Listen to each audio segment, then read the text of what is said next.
dating Manila Mayor Isko Moreno na may 35% at si Senator Lito Lapid.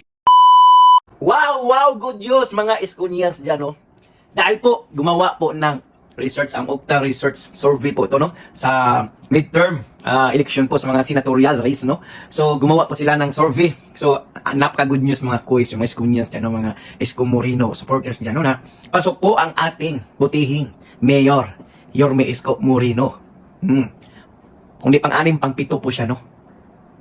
Hindi pa yan. Pag may maganda pang balita kung tungkol ugol yan sa mga survey na yan, no, ay mag-update po tayo dahil ito na, umpisa na naman po tayo para suportahan po ang ating mahal na Yorme Isko Moreno. Good news. So, ito lang muna yung good news natin yung ngayon, yung mga quiz, no, dahil malapit na naman ang midterm election, okay? God first, I've always God first. Pilipinas, God first, Yorme Isko.